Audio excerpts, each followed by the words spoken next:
चले, कई अवैध कारतूस मिले, उनको भी स्पेशल डायरेक्टर यहां बैठे हुए मिस्टर BL मरांडी, उन्होंने मिलवाने का काम। मेरा प्रसंग इसलिए है क्योंकि ये तो पुरानी बात है कि कल होम मिनिस्टर आ रहे, तो होम मिनिस्ट्री के तहत कई एजेंसियां हैं, तो जितने दागी भाजपा के नेतागण हैं, कार्यकर्तागण हैं, उनका समय सूची क्या रहेगा आदरणीय गृह मंत्री से मिलने का, ये यदि आज स्पष्ट हो जाता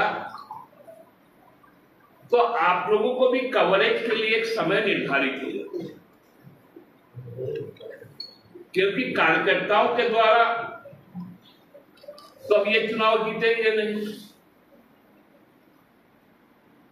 इनको केवल लगता है घुसपैठिए, तो इनके पार्टी के अंदर जो घुसपैठिए, जिनमें इनके प्रदेश अध्यक्ष भी, नेता प्रतिपक्ष भी है, ये मूल भाजपा ही नहीं है।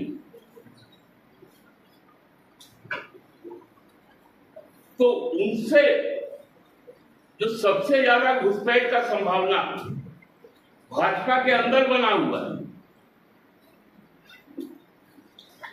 उनसे गृह मंत्री कैसे निपटेंगे? क्योंकि उनके नेतागण कह रहे हैं कि इस राज्य में घुसपैठिए है, और BSF SSB के जो भारप्राप्त मंत्री हैं वो कल राजधानी में रहेंगे। तो ऐसे तमाम लोगों को एक लिस्ट बनाकर हमको लगता है कि कल पेश होना चाहिए, क्योंकि इतना सम्मान भ्रष्टाचार में लिप्त लोगों का देश के वित्त मंत्री यदि करती है, तो लाजमी है उनके जो सहयोगी मंत्री हैं, कमिटी ऑफ कैबिनेट अफेयर्स जो होता है, जिसमें 5 मंत्री, प्रधानमंत्री जिसकी अध्यक्षता करते हैं, विदेश मंत्री हैं, रक्षा मंत्री हैं, गृह मंत्री हैं और वित्त मंत्री, ये सबसे महत्वपूर्ण कमेटी है देश में, जो हर आपात स्थिति में निर्णय लेगी। उसमें 2 सदस्य का यहां पर विजिट हो रहा है। इनके लिए ख्याल आने वाले 22 तारीख से जो बजट सेशन है, कोई नया कानून आ सकता है कि इकोनॉमिक ऑफेंडर, चाहे और दूसरे कर माल प्रैक्टिस से जुड़े लोग यदि भाजपा में है, उनकी सदस्यता यदि भाजपा में है, तो उनके विशेष कानून के तहत छूट मिलेगी। ये संभावना भी है, क्योंकि 22 तारीख से सेशन भी शुरू हो रहा है और 22 तारीख से सावन भी शुरू हो रहा है। तो हमको लगता है इसी मुद्दे पर आप लोगों को आज बुलाने का हमको मौका मिला। ये सवाल जब प्रमुखता से कल आएगा तो निश्चित तौर पे माननीय गृह मंत्री जी जो अपने कार्यकर्ताओं को जो टिप्स देंगे, क्योंकि उनका टिप्स बड़ा खतरनाक होता है। उत्तर प्रदेश में एक जगह उन्होंने कहा था कि झूठ फैलाओ। उन्होंने खुद स्वीकार किया था कि मैंने कहा एक आदमी को कि 600 किलोमीटर दूर बैठे हुए थे मुलायम सिंह जी, उस समय जीवित थे, कि अखिलेश यादव जी ने उनको अपने पिताजी को थप्पड़ मारा। ये बात फैल गई और इतनी फैली तो ये कल कौन सा टिप्स देंगे, ये और नफरत फैले और भ्रांतियां फैले, क्योंकि प्रधानमंत्री जी ने भी कहा नॉन बायोलॉजिकल का तो इश्यू छोड़ दीजिए, उन्होंने कहा था कि मैं तो ट्रेन में सीट पाने के लिए लोगों का हाथ देखता था जी। ये तो अपने आप में वर्णन करते हैं कि हाथ देखने लगे तो हमको सीट मिलने लगा। ये बातें तो हम लोगों ने कभी नहीं कही थी। तो इसलिए कल का जो टिप्स होगा उसमें कुछ एड ऑन मैं कर दिया।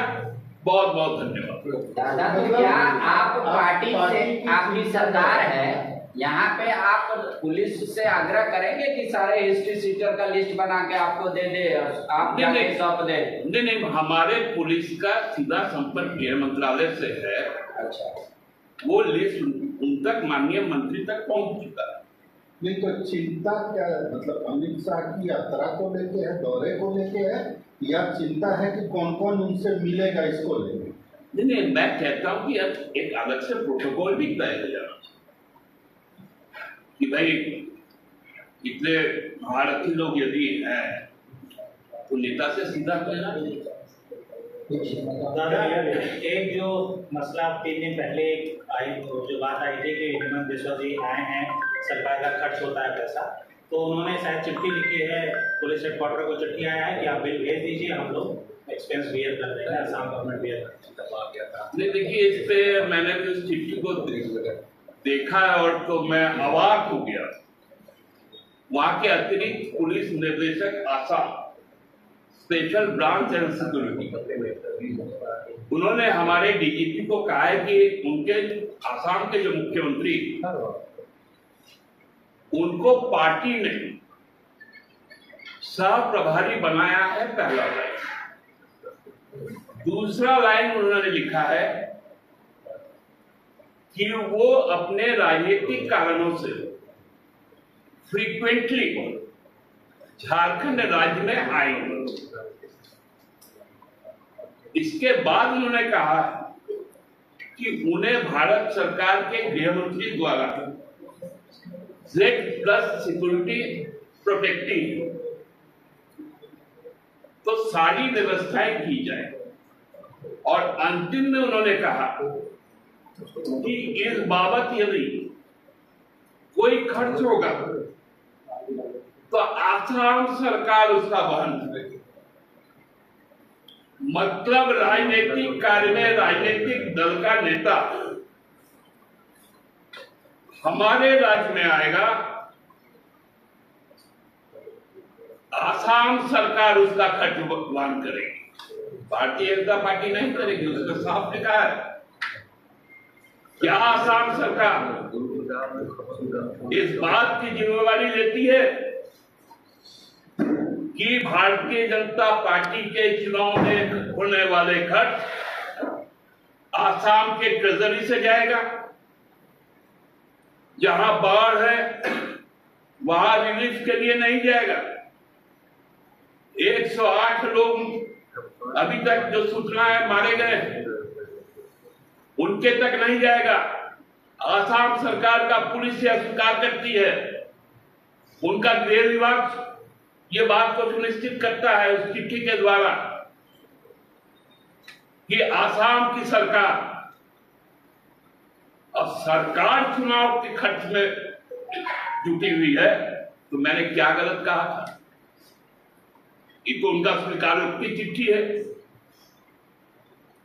लेकिन हम उतने भी गरीब राज्य नहीं है, हम वहन कर लेंगे, पेट काट कर वहन करेंगे। क्योंकि पहले इलेक्ट्रॉल बॉन्ड का मसला आया था, अब तो सरकारी धन का मसला आ गया। और ये चिट्ठी तो हम लोगों के लिए एक अब डॉक्यूमेंट होगा जो आसाम सरकार ने भेजा है। और इस पर कल माननीय गृह मंत्री जी को भी बोलना चाहिए, क्योंकि कल आज ही आसाम के मुख्यमंत्री पुनः आ रहे हैं, देश के कृषि मंत्री भी कल आ रहे हैं। क्या भारत सरकार भी इस प्रकार का चिट्ठी लिखेगी क्या? ये तो कल गृह मंत्री जी को बोलना चाहिए, क्योंकि उनके मार्फत भी आसाम पुलिस का हेडक्वार्टर आता है। धन्यवाद। आप बीजेपी के ऊपर आपराधिक प्रवृत्ति के लोगों के संरक्षण का आरोप लगा रहे हैं। अधिक चुनाव होने वाले विधानसभा के चुनाव, झारखंड मुक्ति मोर्चा ये साहस करेगी कि जो आपराधिक पृष्ठभूमि से आते हैं वैसे लोगों को टिकट नहीं देगी? हमने कब दिया कि अब नहीं देंगे? कभी नहीं दिया। और जिनका जो भी है सब आंदोलन का केस है, सबका विवरण आपके पास उपस्थित है और हम लोग सब गए हुए लोग हैं, आंदोलन में गए। दादा, दुमका में जो पकड़ाया है फिलिस्तीन का झंडा लहराते हुए, वो देवघर का जो झारखंड मुक्ति मोर्चा का खेल प्रकोष्ठ का नेता अध्यक्ष था। देखिए, मैंने कल ही कह दिया था कि ये चीजें गलत है। वो किसी के साथ किसी को जोड़िए मत। ये हमारा वतन है, यहाँ केवल एक झंडा फहराने का, किसी भी राष्ट्र का, वो भारत का झंडा फहरेगा।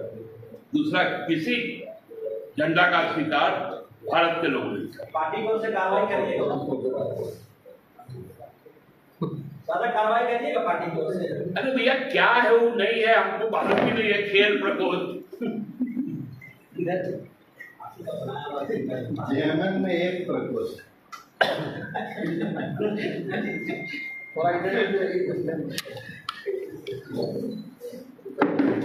थोड़ा नीचे चेहरा का नीचे।